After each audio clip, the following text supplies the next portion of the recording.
प्राचीन चिंतन के अनुसार जो कुछ ब्रह्मांड में व्याप्त है वह मनुष्य के शरीर के भीतर भी है। सृष्टि की रचना के समय परमात्मा ने मनुष्य के शरीर की रचना इस प्रकार से की है जिसमें ईश्वरीय सभी तत्व विद्यमान हों। अग्नि देवता ने वाणी बनकर मनुष्य के मुख में प्रवेश किया और वायु देवता ने प्राण बनकर। इसी प्रकार सूर्य देवता ने मनुष्य की आंखों में अपना स्थान बनाया, दिशा देवता ने कानों में, बृहस्पति देव ने काया के रोम रोम में तथा चंद्रदेव ने उसके मन में अपना स्थान बना लिया। पृथ्वी और ब्रह्मांड का सनातन संबंध है। भारत के मनीषियों ने संपूर्ण ब्रह्मांड को 27 नक्षत्रों में बांटा है। ये सभी नक्षत्र अपने अपने प्रभाव को लिए हुए मनुष्य के शरीर में भी होते हैं। कृतिका मनुष्य के सिर में, रोहिणी माथे में, मृगशिरा भौहों में, आद्रा आंखों में, पुनर्वसु नाक में, पुष्य चेहरे में, अश्लेषा कानों में, मघा होंठों में, पूर्वा फाल्गुनी दाएं हाथ में, उत्तरा फाल्गुनी बाएं हाथ में, हस्त अंगुलियों में, चित्रा गर्दन में, स्वाति सीने में, विशाखा छाती में, अनुराधा उदर में, ज्येष्ठा जिगर में, मूल कोख में, पूर्वाषाढ़ा पीठ में, उत्तराषाढ़ा रीढ़ की हड्डी में, श्रवण कमर में, शतभिषा दाईं टांग में, रेवती टखनों में, अश्विनी पैरों में ऊपरी हिस्से में और भरणी पैरों के तलवों, घनिष्ठा बाईं टांग में, पूर्वा भाद्रपद व उत्तरा भाद्रपद मस्तिष्क के दाएं व बाएं भाग में स्थित हैं। हमारे सनातन ऋषि मुनियों द्वारा बनाए गए काया तंत्र के अनुसार मनुष्य के शरीर में 1 महीने चंद्र नाड़ी प्रधान रहती है और 1 महीने सूर्य नाड़ी।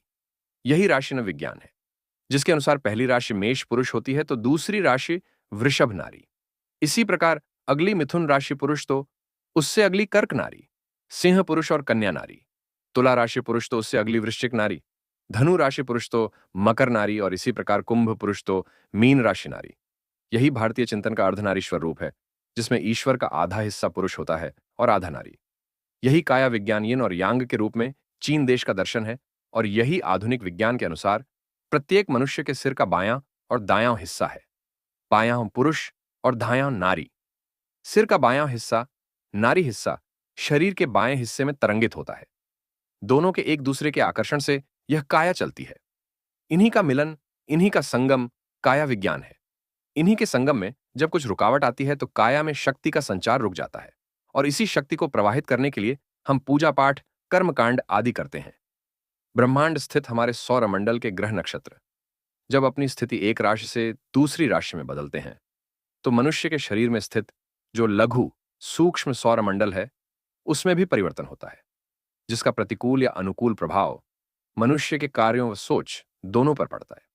इन ग्रह नक्षत्रों की बदलती स्थिति से मनुष्य राजा से रंक या रंक से राजा बन जाता है।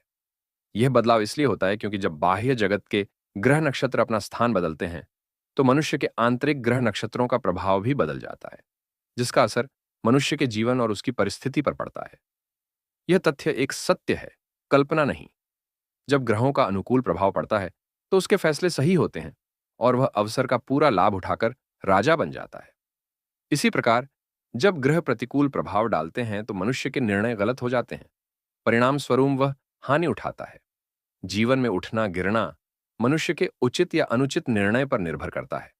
इसलिए कहा गया है कि ईश्वर से जब कुछ मांगना हो तो सुबुद्धि मांगिए। गायत्री मंत्र का सार भी ईश्वर से बुद्धि मांगने का है। यदि आपके पास सही बुद्धि है तो आप मिट्टी को भी सोना बना देंगे। ग्रहों के प्रभाव से मनुष्य की बुद्धि ही तो प्रभावित होती है। आप इस टॉपिक पर क्या सोचते हैं? कमेंट करके शेयर करें। Thank you.